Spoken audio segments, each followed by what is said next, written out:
Hello, Ian Preston here, and welcome to another episode of the Finkel's Cave podcast. Today's guest is a Pink Floyd legend, composer, musician, and audio engineer Andy Jackson. Andy has worked with Pink Floyd, Roger Waters, and David Gilmour since 1981, and his latest release, AIAJ, is attracting much praise for breaking new musical ground and its topical content. Andy's musical career needs no introduction.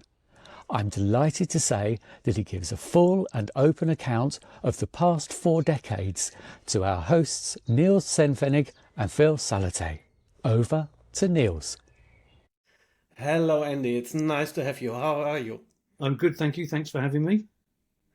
My pleasure. Great that you're here. So we have Phil Salathé with us, Andy Jackson with us, and it's will be a great podcast tonight because we talk about a lot of things. We talk about Andy Jackson's music. We talk about a little bit about Roger Waters, Pink Floyd, and everything. But I would like to start talking about your latest album, AIAJ. Yeah. Which I listened to many times in the last few weeks, and I like it a lot. Thank you. And it's a very special album, I would say. It's a little bit more mainstream than the last instrumental album you did, 12 Half Steps. And I think Phil might talk with you about that one a little bit later. AIAJ is, as I said, a little bit more mainstream, but still very special because as I see, and as you wrote in the credits, it's based on Natalie O3 voice, which is an AI voice, and many things on the album are AI driven. So could you tell us a little bit about the idea? Yeah, sure. Well, it actually came from, I have all sorts of conversations with Damon, who works for David Gilmour, runs his studio. And it was just a conversation because I came across a voice synthesis thing that was pretty good. So I'd sent it to him and he'd sent me one back and things. And I can't remember which one of us it was that it found that particular one. But I listened to it and I thought, this is getting really good, this stuff, the voice synthesis. And I listened to the demo and I thought, mostly it would completely fool me. And there's a few artifacts that I pick up on that I can notice. And it just, for some reason, it led me to the idea, well, why not make that, that's a bug, why not make it a feature? So if you like, don't pretend it's a human, make it an AI. And this, at the time, was just as ChatGPT really kind of rolled out, and there was all of that buzz going on, and lots of people were doing interesting stuff where they managed to kind of jailbreak it and kind of get under its skin and get it to say all sorts of things it wasn't supposed to be saying and things like that. And it was just like the idea of those two things just came together, and I thought it would be really interesting to make it an AI singing about being an AI. And as I started writing it lyrically, it sort of it fell into place that it superficially, if you look at it, it just looks like a love story. It just looks like, a very conventional songs, boy meets girl kind of stuff. But there's this weird twist that it's not a human being. And in fact, a lot of the lyrics are completely lifted from some of those times that people did jailbreaks on ChatGPT and all the things it said. And it's just like, it was just gold dust, and it was just to rearrange that stuff. And there you go, there's lyrics. So that's where the idea came from. Oddly, maybe I worked out that the sense that this voice was less than perfect was also just because people weren't working hard enough at it. And if you really work at it and you're prepared to accept, I wanted to do this, but when I try and make it do this, it sounds synthetic. So I won't do that. I'll do something else that makes it sound okay. And it kind of became, I mean, I don't know if I just was too close to it, but it became completely convincing to me as a human being. And in the end, I ended up deliberately doing stuff to make it seem synthetic, like all the glitching stuff and things like that, which, I made it do it, or did it by editing and things like that. So, and you said that it seems more mainstream. It's like I keep doing this by mistake. I intend to write. I tend to write, dark progressive songs, and they end up sounding like pop songs. I just do it by mistake, really. I suppose an over fondness for major chords, really, and it always ends up. I always end up thinking, "Damn, I've done it again. I've written another pop song," kind of thing. When it's not what I intended. Yeah, but I mean it as a praise. I mean it. Well, I wrote it in the questions I sent to you up front. Yeah. That it reminds me of early William Orbit, Stealing Sheep, even a little bit Middle Lake, and when Phil and me we talked about it, it's even a bit of Laurie Anderson. It's it's somehow artificial, but somehow very melodic, and that's the mainstream part. So it's very positive. I got to be honest. I would regard myself as half a musician. I'm good at making records, but I don't regard myself as a proper musician. And a lot of these are. It's not assembled in my head. I don't hear it until I record it, and I'm responding to what I'm doing a lot of the time. So, the actual writing, the way you have to program that voice is very tedious. You just have to draw dots into a grid, effectively. And it's not as if I really have the melody in my head before I do it. I'll just try things and see what works and respond. And it's a somewhat reactive process, and that's just the way I work because of my limitations, really. I feel like I have to give you the same pep talk I give some of my students, where it's, a lot of them are worried. They hear these stories about Mozart, writing an entire symphony in his head, or going to see, this, I don't know if you know the story. There was a secret piece, and his friends found out about it, and they sent Mozart in to go write down the secret piece that you weren't supposed to share with anybody. And Mozart was able to hear the whole thing, as though he were a tape recorder the first or second time through. But yeah, I'm always telling my students, it's okay to write it, in the DAW. It's okay to write it in Finale or Logic or Pro Tools or whatever. Yeah. Well, I mean, it's all I've got. So there we go, and and a lot of this, I mean, I did a couple of albums a while ago, and then I left it, and I came back to it relatively recently, and a lot of it was just because I kind of wound up my working life, and I just thought, what am I going to do with myself? And I've got to do something. And again, coincidentally, that was right at the point that the idea for 12 half steps came about. So I just got back into recording again because I'm not making anybody else's records. I just, I spend the time making my own. It's something that amuses me to do. It's the process, really, rather than the end result that I enjoy. 12 half steps. I'm not sure if I've seen anybody really talk about it in terms of it seems to me, and of course this is coming from me, I'm a professor, academic point of view, what have you, but it's quite systematic, actually. You rotate through the 7 presentations of the C major scale as different modes, and then the 5 presentations of the black keys on the piano as 5 rotations of the pentatonic of the pentatonic set. Do I have it about right? Yeah, it was, again, it's sort of 2 ideas banging into each other in my head. One was just that awareness, which you know about, of I might not get the name quite right, 24 pieces for the well-tempered clavier, the Bach piece, which was an exercise in all the keys because you could do it for the first time on one instrument. And that idea was just sitting in the corner of my mind, and the modes were there and they banged into each other. And I thought, well, why not do that? Why not just do one piece in each thing? And then there were just a series of somewhat arbitrary decisions. For example, they're all in their natural. So, the Dorian is in D and so on. So it is white notes, black notes. And that's an arbitrary decision, but why not? I mean, an arbitrary decision, that I quite liked the idea that I'm sitting there and I think, okay, I've got to write a piece and it's in this key, this mode. And all I've got is the frame around the piece of paper, but the frame says I can't colour outside the lines, sort of thing. And that gives me a starting point. It's just that limitation. And it was something to do. And I think for me, the thing that was interesting most of all was the more I imposed limitations, the more I enjoyed the process. So I don't know if either of you are familiar with the Peter Schmidt and Brian Eno oblique strategies cards. I've used them with my students. Yeah. So I would use those, for example, or those sort of ideas, just to impose some limitation on it.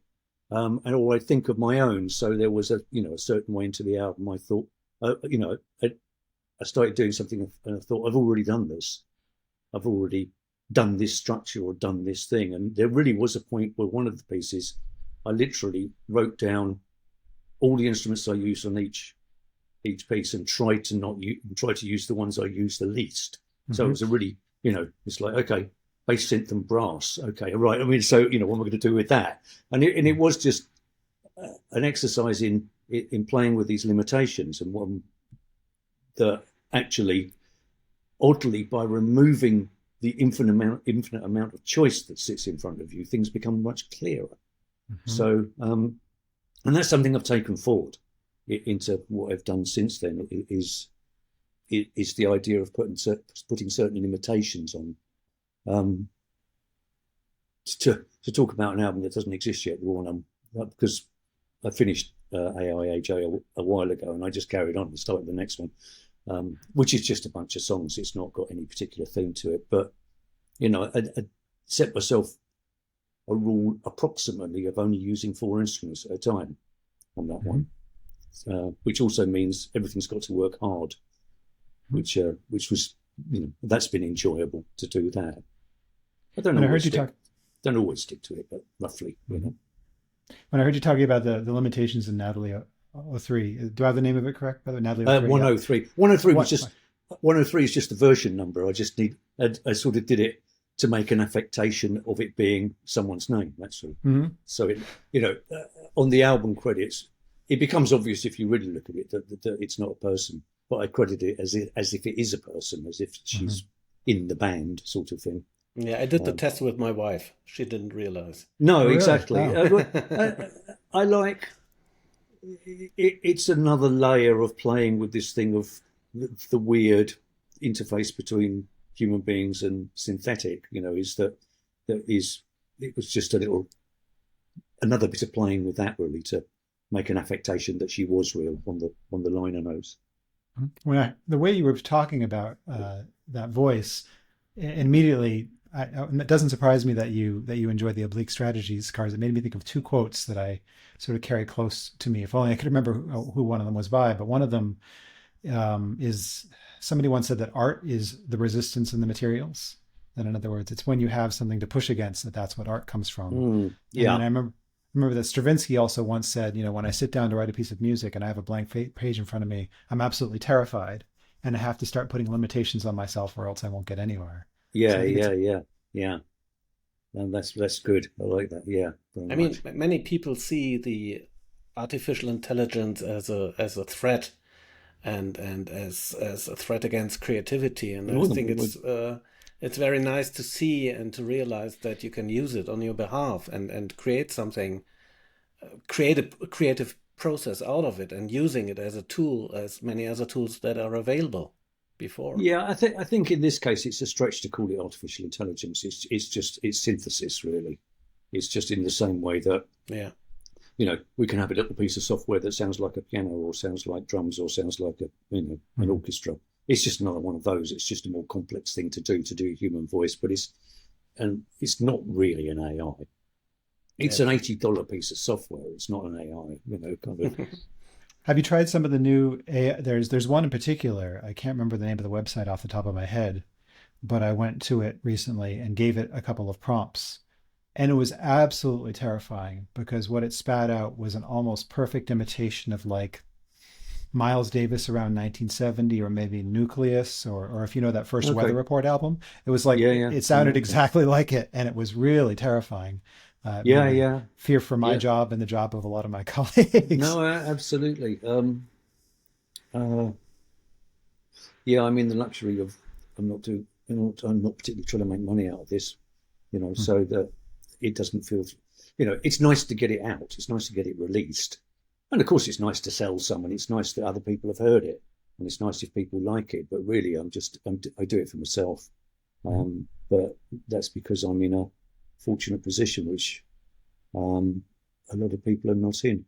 I'm not we've, the Luddites destroyed mills, and people threw clogs into looms and things like that, thinking it was going to end everything, and yet it didn't. And I'm sure we'll ride through this one. It's just a faster and a bigger change than we've ever done before. That's all. Mm-hmm. And the Luddites were wrong, and they were right. I mean, life carried on, and everyone got more wealthy, but they were reduced to poverty. So they were right and they were wrong. It's time of great change. So you're partially retired, or you're retired from being a professional audio engineer, as I understand. Give or take, yeah. I mean, I had sort of two threads to my bow, one of which was all the Floyd stuff, and the other was doing mastering for whoever turned up. And I packed up the mastering a while ago just because it got more of it was just more trouble than it was worth. And I suppose I just reached a position, I mean, to put it bluntly, I reached a position financially where I didn't need to do it. And I just thought, and what do I feel about it? And at the time, Floyd, well, the management had approached me to do another back catalogue project, remix this thing in Atmos or something. And I just thought, it's kind of, in some ways, it was doing all of that was kind of easy work because I just work on my own and present it to them at the end, make any changes that I wanted. So it was easy work in some ways, but I just thought I don't think I can do that anymore. I don't think I can roll that rock back up that hill one more time. So I told them, look, I kind of want to stop, I think, and I'll give you one golden ticket to use once. If you thinking really that I knew David was going to do an album, and I said, if you want me to do that, I'll do it. And as it happens, he ended up working with a new producer who came with his own engineer, so I didn't do it. So it all worked out rather nicely for me, really. And I don't regret it at all. I don't look back on it and think, oh, I'd really like to mix some live version of Dark Side one more time, kind of thing. I don't.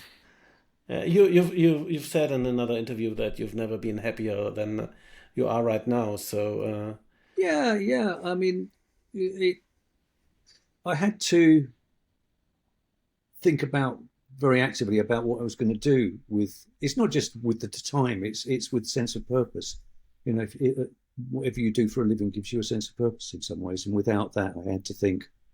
But I worked out a few things. I mean, doing my own music's one, and I finally got around to learning to sail and things like that. So I go sailing. So let's travel back to the early version of you, being like 23 or whatever years old in 1981, entering the Pink Floyd circle, working on the Wall soundtrack. So that's right, yeah. You worked with James Guthrie, Roger Waters, of course, Bob Ezrin as a young audio engineer. How did you make your way into that circle with all these alpha male people? Yeah, well, I mean, it was James that brought me in. I'd originally trained under James when James was a studio engineer, and he'd gone off and gone freelance and gone to work with Floyd, and he needed extra people to do the Wall movie. Just needed extra bodies, and so I got recruited into that. And it was different and strange, and already at that point there was a lot of friction going on in the band. I mean, there was a degree of friction between David and Roger, although David wasn't that involved with the film really. He'd come down and see what was going on, but it was Roger's project. But Roger was, had friction with Alan Parker, and so you're always aware of the facts, and it's not it doesn't take very much time around Roger to work out. He can be very prickly. So a word we heard many times in this podcast. Well, yeah, he is. I mean, he is. Yeah. But no, it was good. It was going into the big world, and it was and remained a fantastic opportunity to do things that were bigger than anything than I could possibly have done any other way. And you'd got to do, over the years, got to do some extraordinary things, and world firsts, and play gigs in unbelievably enormous arenas and all sorts of we come to that, yes. Yeah. But I mean, see what I mean? It was, I was very aware that it was entering the big world rather than, being a studio engineer and making a series of pop records with different people every day, kind of thing. Yeah. And then you worked specifically with Roger Waters on the final cut on the vocals. Is that correct?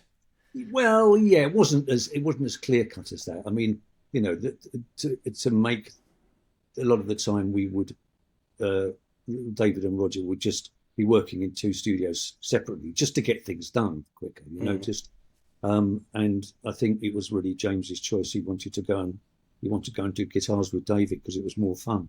So I ended up doing vocals with Roger, and that's all it was. But it wasn't as clear cut as that. Okay.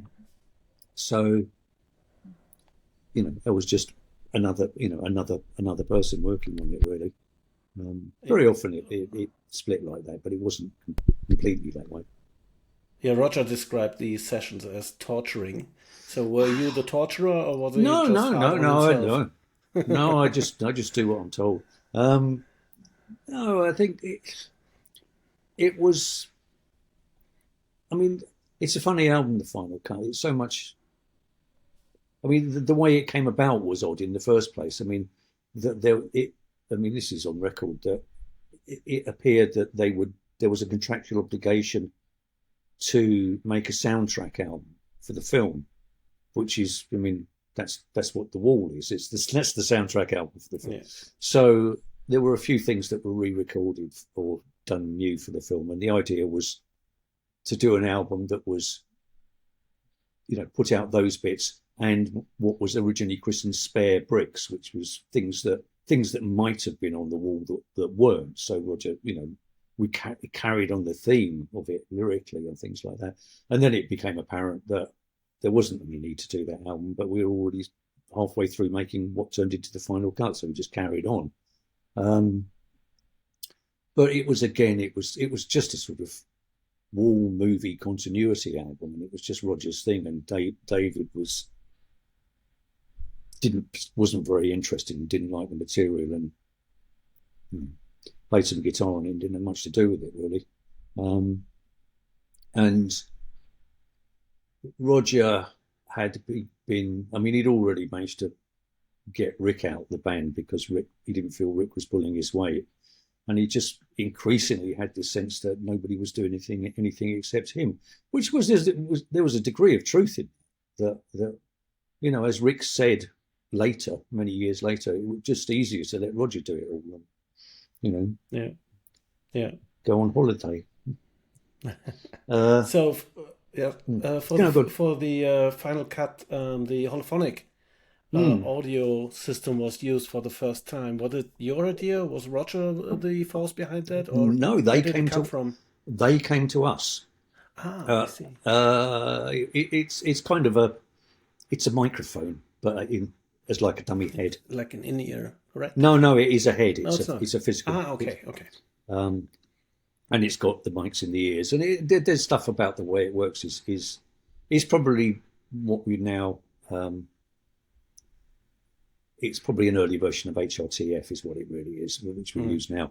And they came to us. I don't know. I can't remember how the contact was made, but they contacted us and said, "We've got this system. Do you want to hear it?" It's like, yeah, sure. And we heard it.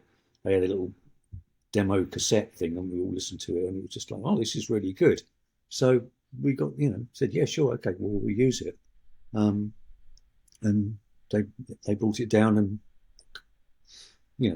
were there quite a lot, but they kind of left it with us. And yeah, we just used it as a microphone at times and did things like, in order to process sound effects, set up a little square of speakers with the head in the middle and would move stuff around and things like that. So.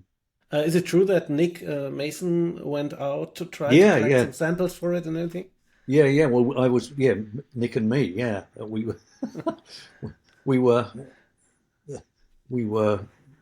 glued to joint. I can't remember. One of us was carrying the head, and one of us was had the tape recorder, and we things like all the footsteps. And there's a thing on a going field trip. Field trip. Yeah, we just out and about in the area around the studio, and there's one I can't remember which song it's on, of walking into a pub and just a bar and just the sound of the bar.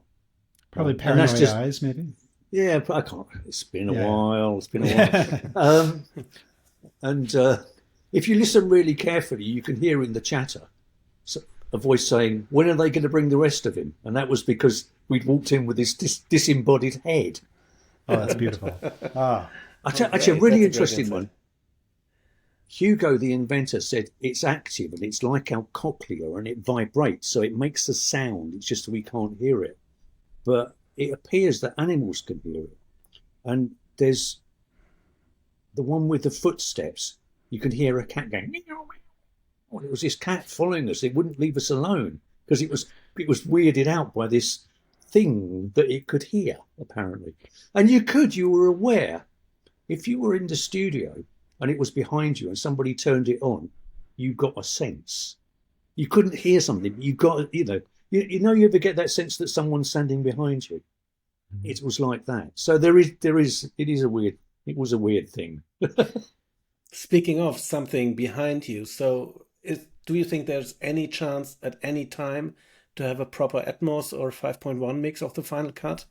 Because I think I wouldn't have thought unfortunately these things come down to a financial case. Is there any? Is the cost of it worth it? And it's of the latter era Floyd stuff, it was the worst selling album, and I just don't suppose there's the financial case of doing it. And there's also, anything of the era when Roger was in the band needs agreement of all parties. So it needs Roger and David to agree. And I can just imagine that David would say no, not interested, because he doesn't like the album. So I wouldn't thought. I think it unlikely it would ever happen. Yeah, too sad, because I love the final cut. I mean, we had many discussions about it. In my opinion, it should have been Roger Waters' solo work, and then it would be brilliant. But as a Pink Floyd, as you say, as a Pink Floyd album, it might be a little bit too far off the original Pink Floyd as the most fans loving them. I mean, I think that's exactly how people regard it. Really, it's a Roger Waters solo album with Pink Floyd as the band. Really, and a lot of the time, they're piano-based things, which would be Michael Kamen. It would have been playing piano. Right. So it's Michael playing piano, Michael's orchestral arrangements, and Roger singing. It's got no Pink Floyd on it, so, well, apart from Roger. So, yeah. So then you did the pros and cons with Roger Waters, and I think that must have been a lovely project as an audio engineer, because I mean, so many samples and cues and everything. It's so complex. If I say joy, I mean. Well, it was really hard. It was very challenging. I'd picked up when we did. Okay, this is obviously analog tape days. So we always had on a 24-track machine. You would have a piece of paper, a track sheet, where you just write down what was on each track. Yeah, normal stuff. When we were doing the movie, the dubbing guys had a similar thing, except it also had an additional dimension of time. So it would have time running left to right, so they could block out, fader 16 at 3 minutes, this happens, kind of thing. So they would have a map of where everything was at different times. So I actually did that for pros and cons. So I made and the extra dimension of time, and would have, divided the track sheet up into minutes, and would have blocks of where things happened at certain times, because it's the only way of keeping track with. So that was actually a really useful little thing that I picked up on, that I stole from the film people, because it was immensely complicated. I mean, we recorded it in 4 or 5 chunks.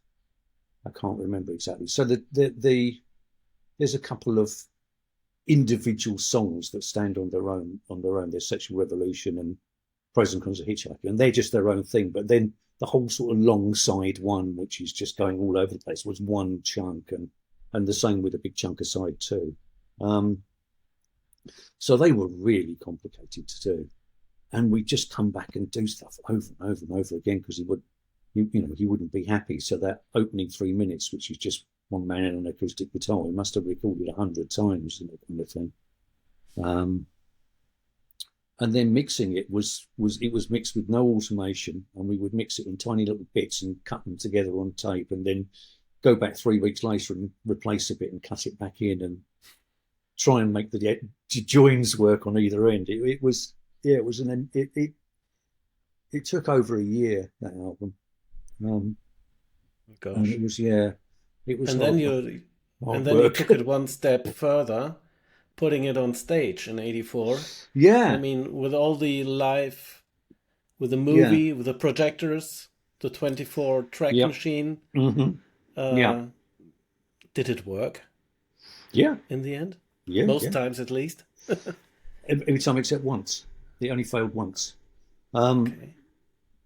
The 24-track machine. Everyone said we were mad taking a 24-track machine on the road, but we only failed once, and we don't know why.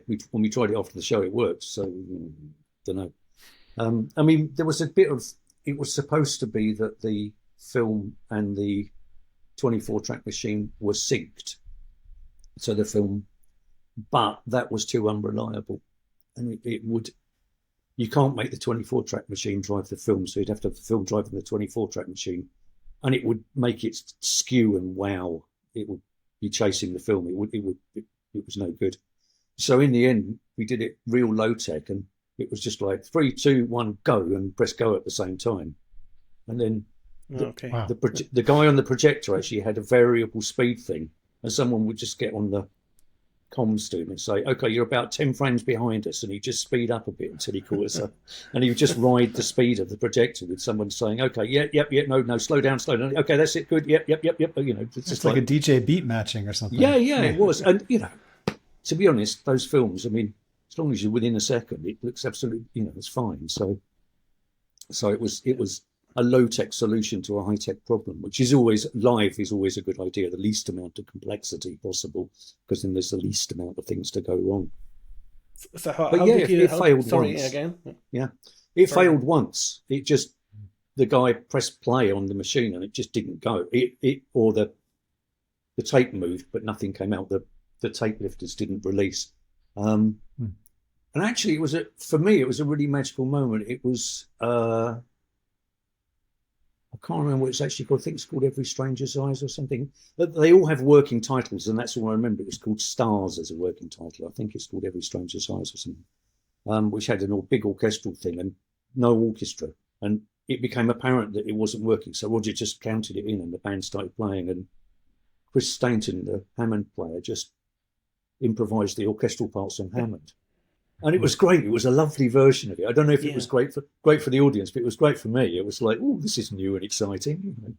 And where was that? Do you happen to remember? Okay. Somewhere in 1984. I can't even tell you what countries we went to. So. But I think it must have been very exciting for you. I mean, having that extra pressure, being live, not as a studio audio engineer. I mean, you have all these back and forth. You have all the time in the world. You can just move things around and everything. And live, you have to be spot on, and everything has to work. Did it change a lot in the way you worked? I mean, I'd done occasionally mixed little club gigs for friends and things like that. But basically, I hadn't done any live work. And the first proper gig I ever did was in front of 16,000 people with all that complexity. It's just like, okay, that's complete. Yeah. But no, it's great. I mean, I actually really, I being on the road is a bit tedious, but I like that 2 hours. That's really good. I like the fact that it's there, it's gone. If it was great, it's gone. If it was terrible, it's gone. I also like the fact that I have 500,000 watts under my fingers, and just that it's great, and you just get pumped up and you do it, and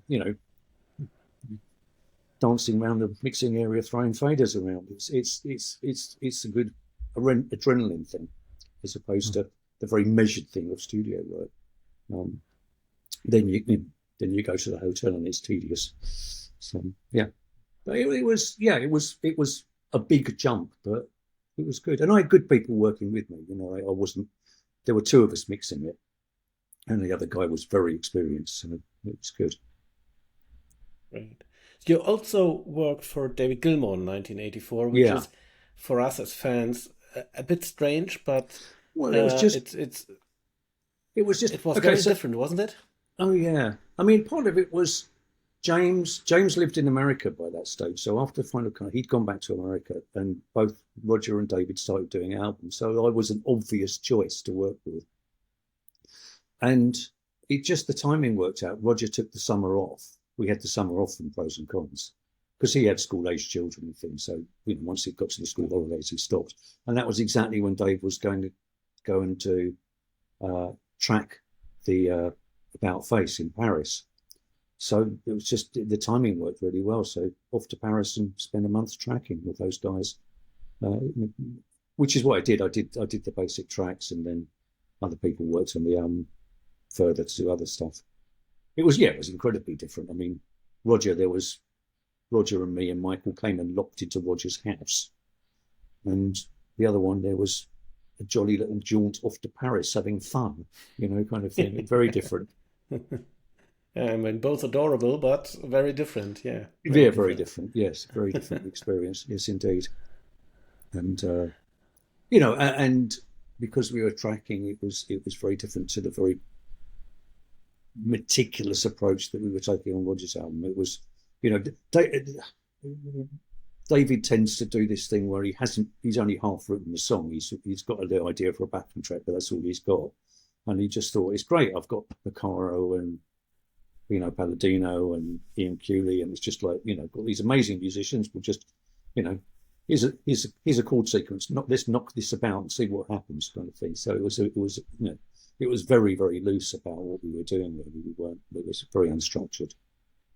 I've heard people say that Gilmour has an incredibly good ear too, not just for music but for gear.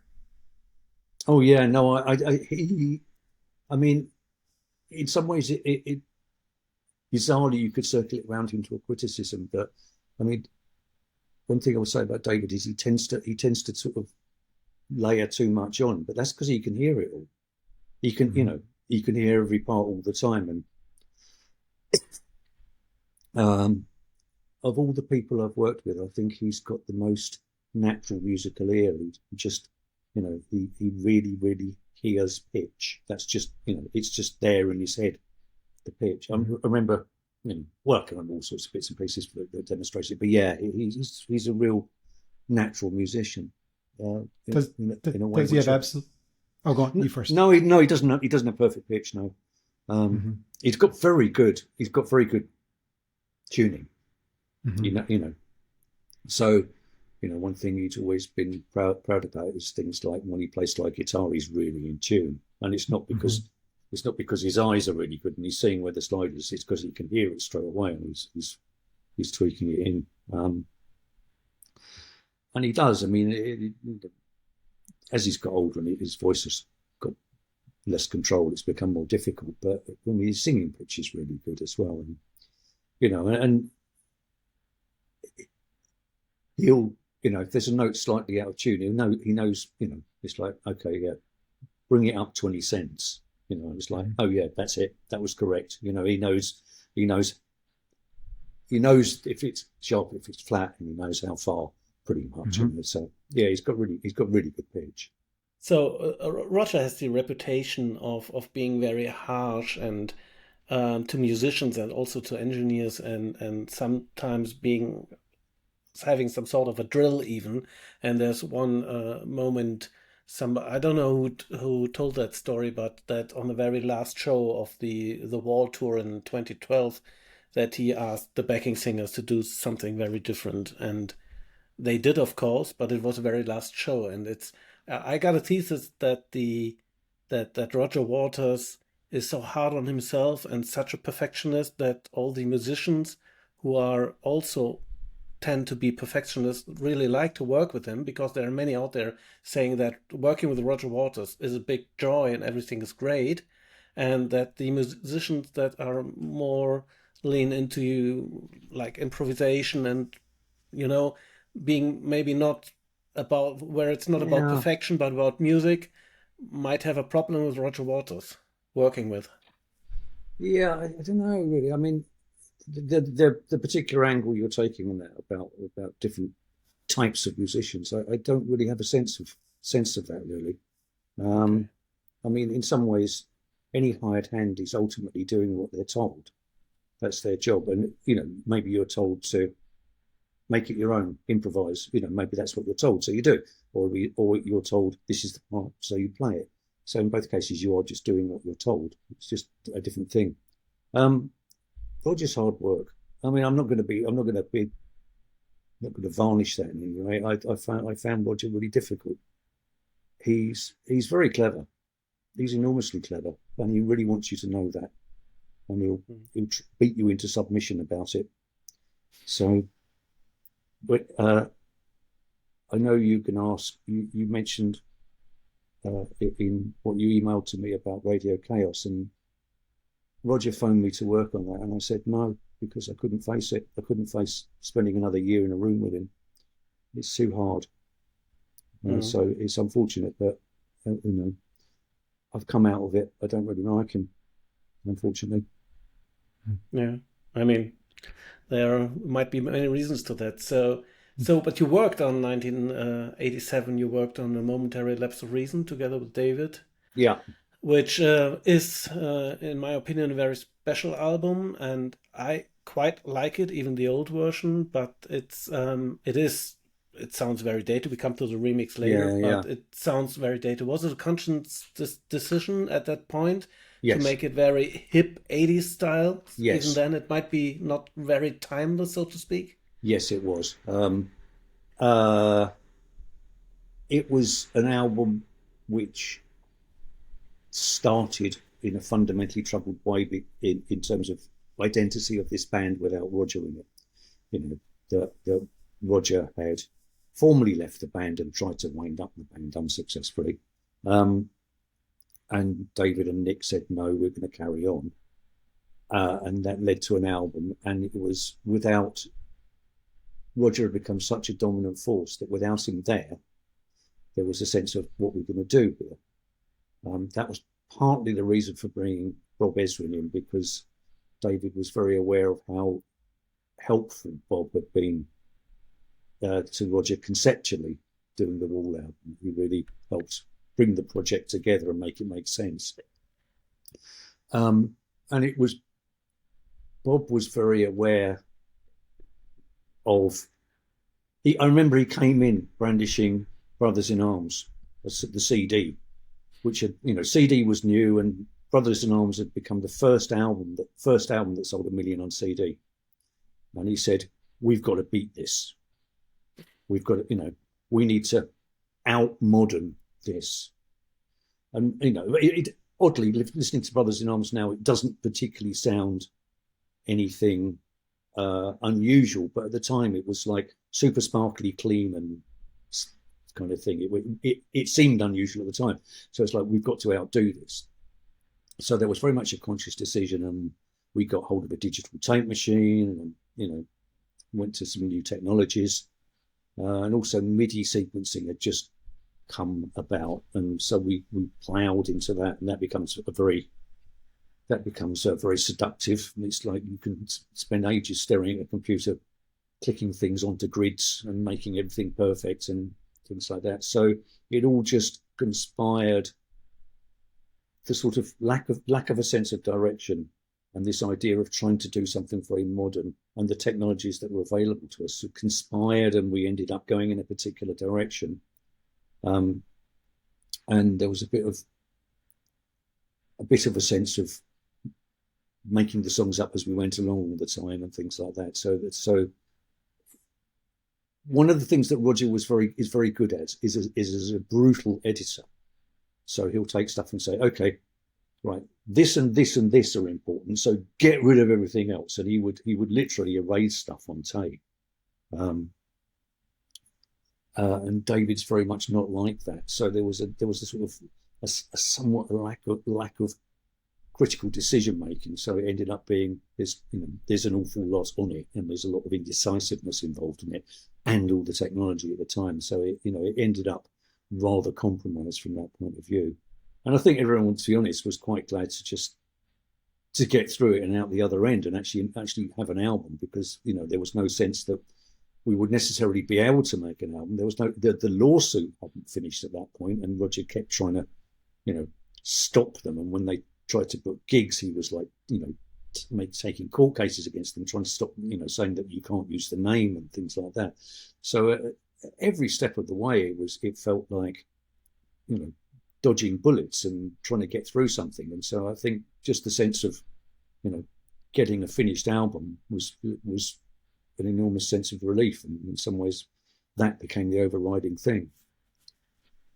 So all these, I wouldn't call it mistakes, but decisions that were correct at that time, but maybe looking at it now, make it not that timeless album. Do you think that got fixed on the? I wouldn't even just call it a remix you did together with David, but it's a re-edit even, I would say. It was a reconceptualized. I mean, there was very much. I mean, by the time we got to the next album, Division Bell, it was really obvious to us that that Momentary Lapse had been a mistake from that point of view, of it being time stamped. So we'd already, Division Bell is much more a continuity album. It's sort of, it's rather more timeless. And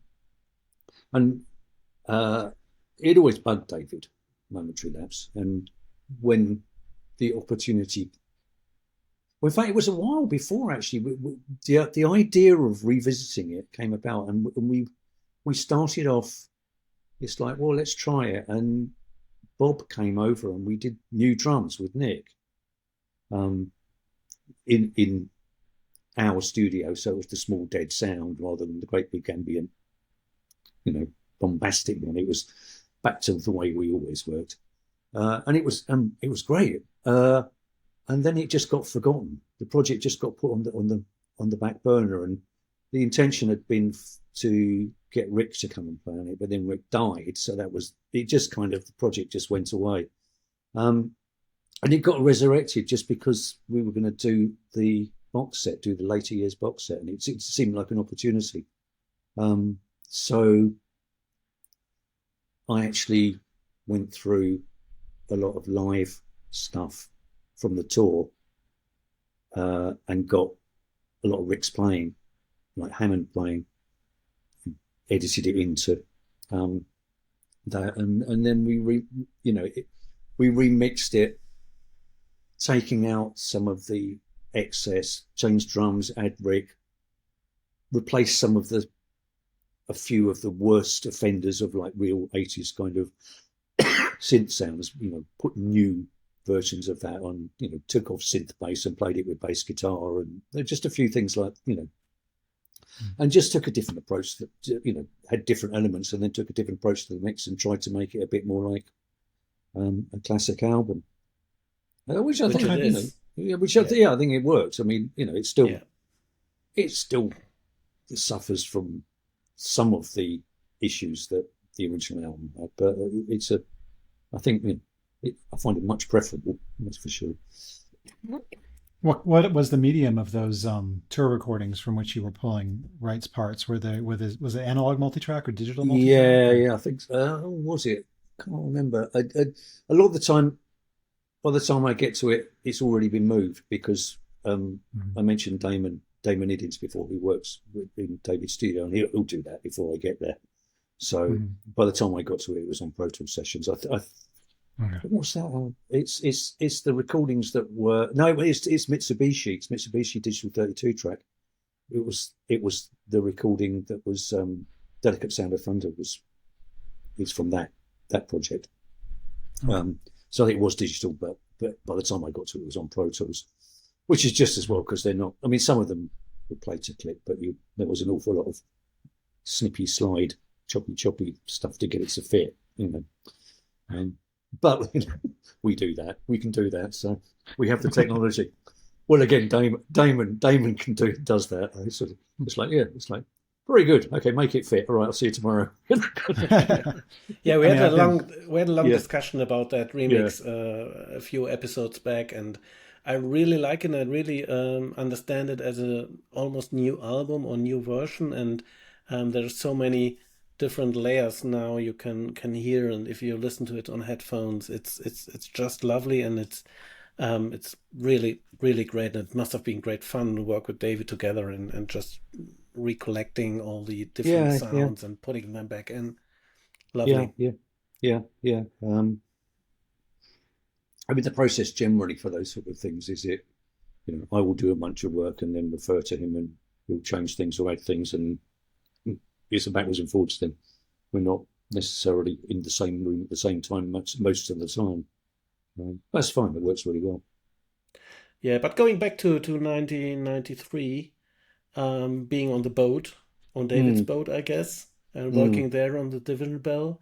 Richard Wright is officially back. Not legally, but yeah. Not legally, but he was there. He was definitely there. I remember him well. Yeah. So no fights, no politics, just creating music. Must have been lovely to work there. Much better. I mean, it initially started. They went into Britannia Rose Studios, which was theirs, and I think by that stage Nick owned it solely. And they just set up as a small live-ish setup and just jammed.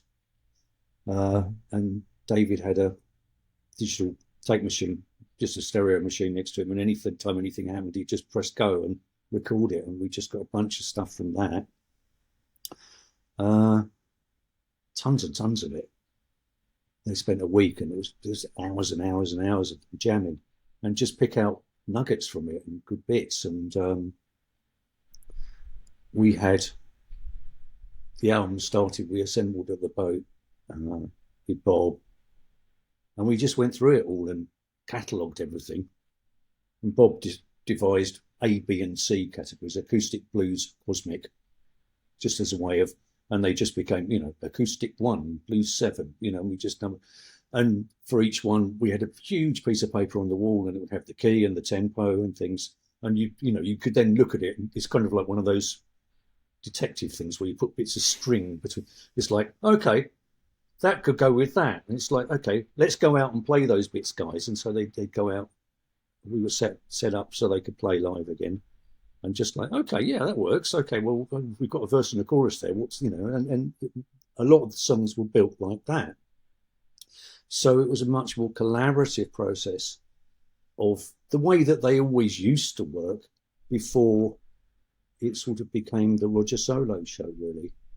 So going back to, up to and including Wish You Were Here, really, that was sort of the cut-off point, I suppose. Where they just, they knock ideas about like a band, like a proper band. So it was good. And, a few bits and pieces of some of that jamming have emerged as sort of bonus tracks and things here and there. And it's great. And, I mean, oddly, I wish we'd had the technology we have now back then of working on a computer, because the way to get the best out of Nick and out of Rick is to just let them go and not try and fence them in too much, which when you're recording on analog, it's kind of like, okay, you need to play the part. And, if you make a mistake, we'll go back and punch in. And if you just let them go, they're much freer and, do it a few times, chop it together, sort it out kind of thing. And it would have been a great way to work with those guys, but it wasn't available. I digress. Sorry. It was a very, very, very, very different experience doing Division Bell. It was. We went into it with a completely different ethos to doing Momentary Lapse, and it was much more an organic band album. Very, very different. I don't know if you watched the Live 8 performance, but I think for a lot of people, one of their favorite moments was right near the end. They're playing Comfortably Numb, and Nick Mason, who has had his headphones on the whole time, suddenly throws them off. It's almost symbolizes what you're talking about. Yeah, it's like, okay, yeah, sure. You can play the music now. Well, I mean, yes, I saw the Live 8 thing because I was mixing it. I mixed it live. Oh, that's right. Yeah, and I mixed it for the live sound in the gig itself. Yeah, well, that's a technology thing because Nick, the orchestra it's tape, well, digital by that stage, orchestra. So Nick has to play to a click up to a certain point, and then it goes away, and then they stop doing it. So at the point the click stops, that's why Nick rips his headphones off. He doesn't have to rip them off, but it's just a freeing up. But yeah, I mean, it is sort of, it appears to have a symbolism about it. Absolutely. No, that was good. Live 8 was great. And it is a reminder. I mean, it's a real shame that whatever led that band, that 4-piece, to split up is a real shame because they were great together. And none of them are as good without the other one. And it's the same. It was really interesting watching, what was it called in the end? The Peter Jackson Beatles re-edit. Is it called Let Get It Back, Be? Wasn't it? Get Back, get back. It's that way around. Yeah, I couldn't remember which way around it was. Where you're watching, I was really struck by two things. I mean, one, watching the disintegration of a band who just can't stomach each other properly anymore, but also just actually realizing what made that band so great, which was just that way that John and Paul would sit looking into each other's eyes and singing in harmony. And it's just like, that was what that band was about. It was about those two guys and what happened when they worked together and that glue that they had. And I think it was very much the song with Floyd. There was just something special about when those four worked together and it functioned really well. And you got a little bit of it back with Live 8.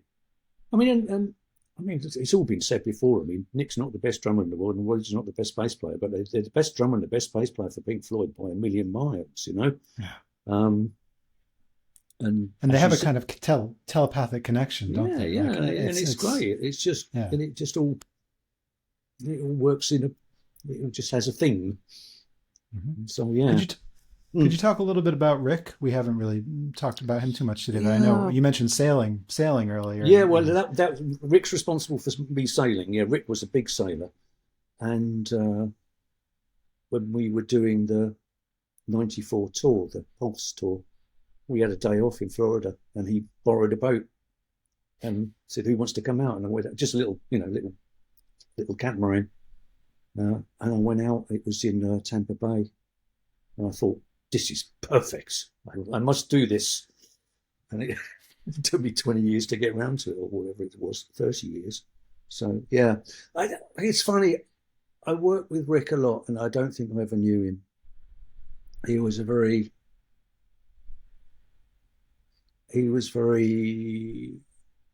private and rather broken by the time I knew him. And that's a shame. So I knew him superficially, but that's all. I don't think I have any sense of who he is at all, despite the hours we spent together. But, by the time I knew him, he'd already gone through the phase of becoming rather non-functional in the band and drinking too much, which he, rather sorted out, and getting fired. And he was rather, I'm slightly loath to say he was a shadow of himself. I don't know what he was like before, but that's the sense I got from him. He certainly talked about struggling with depression and such things. He was fairly open about that in a way. Yeah, and I don't think he ever quite got to grips about his drinking as well. He drank a lot. So, which some people can do and some people can't. Shame. There we go. Yeah. So let's put in a segue where there isn't one. You were responsible for the realization of the box set, as you mentioned before, the early years and the later years, and I would like to love to talk with you about the early years box set. Um, as I understand, Pink Floyd is not really a band being known as being close to the bands or an interaction with the fans or anything. How have you been able to collect all the sources, everything? Was it all coming from the vaults of the band or from David or Yeah, Roger or? yeah, Okay. and well, or from EMI or BBC band stuff. Yeah, I mean,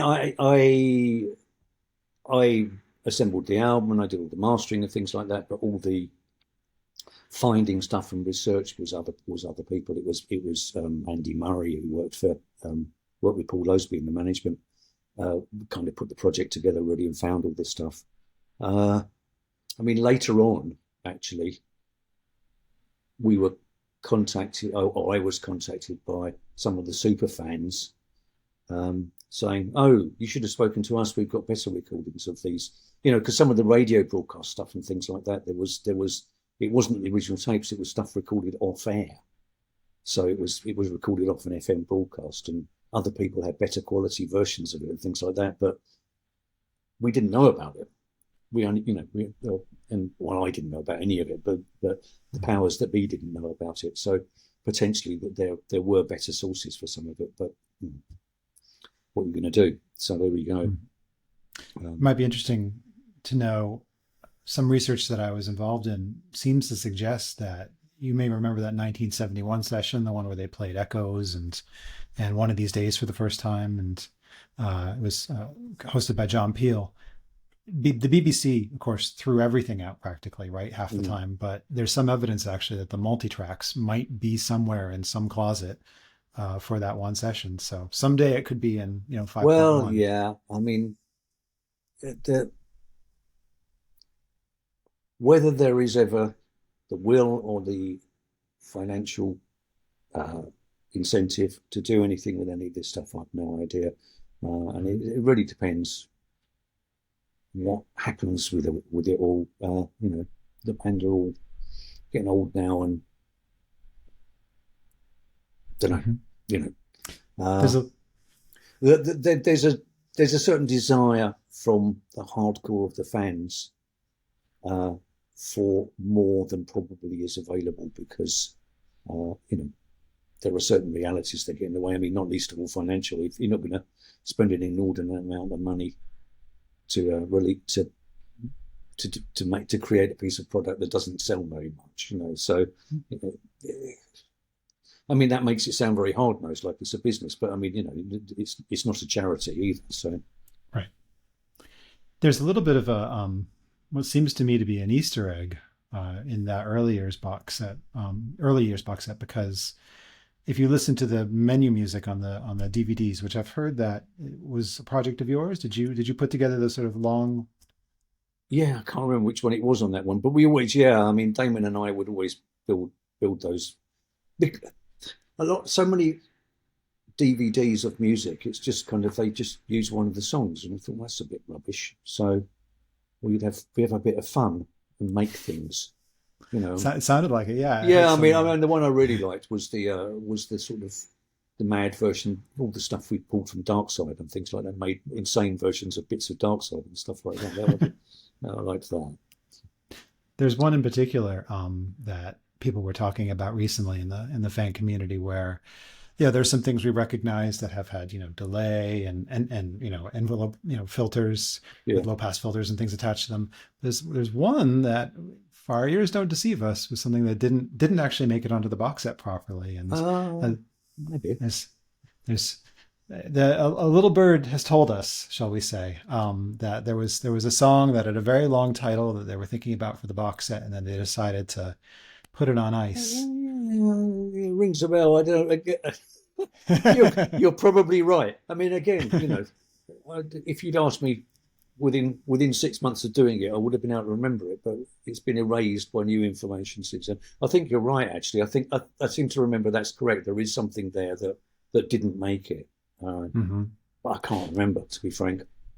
Do you think you went into it with a spirit of kind of planting a little Easter egg for the fans, or more just I have everything up on the DAW, let's use what we feel like using? Yeah. Okay. No, no. It's very funny because for 8 years there's been all these folks who are, as you describe it, hardcore fans, right in plain sight. There's 4 or 5 minutes of the band's music they've never heard before. No, the I think there's always a tendency to ascribe degrees of motivation to things or that aren't there deliberate. I mean, it's like the Wizard of Oz thing. I mean, it's just like, no, it's just it's no. Coincidental, it's nothing. It's just coincidental, but you can't tell them. It's just like no. It's like the metal, or the metal multi-channel, where it's just like no, we just removed the link from the DVD. Yeah, that was I mean, I explained that on another interview recently. That was a political decision. It got nixed because of very well. I'm not even going to go into it, but and it was all a bit late, and so it was a mistake. Mm-hmm. So.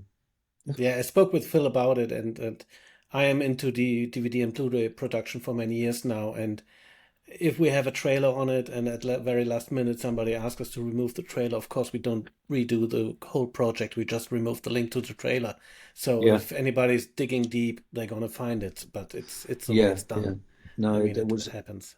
A lot of people have, not least of all in the organisation, have assumed, or around the organisation.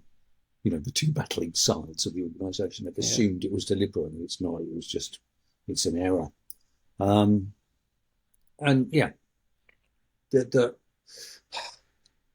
think it's not just with this band. With a lot of bands, that the fans need it to be something more than it is, which is what it is a piece of music made by human beings. And they need it to somehow be, a gateway to heaven somehow, something really special and magical. And it may mean that to you, but it isn't. It's just it's a piece of art made by people, and that's all it is. And it's more mundane than people imagine in some ways. But I think the way Pink Floyd handled the fans for all these decades supported that the fans are not, if they're not getting anything from the band, any explanation for anything, which is okay and acceptable, but of course they create their own, they try to dig and then to find their own things. That's logic. I remember David coming out with a phrase, I think it might have been to do with one of Storm's pieces of artwork for an album cover, looking at it and saying, deep and meaningless, which is that's it really. That you just, but how many things are like that really? I mean, you go and look at a piece of Picasso and things like that, and it's just like how much was his intent and how much are we reading into it? I've no idea. I think there's a tendency to assume everybody is more genius than they are. Maybe, I don't know. Yeah. Mm-hmm. Apart from Mozart, who was a genius. Right there. Hey, we've come full circle. Yeah, exactly. So if you do not have any more questions, Phil, I would say it's a wrap up. Thank you. I'm really happy and glad. Yeah, fantastic. Thank you very much, Andy. It was great having you. Thank you very much indeed. No, all good fun. Thank you very much. Great. Thank you. Bye. Bye. Good night, everyone. Good night.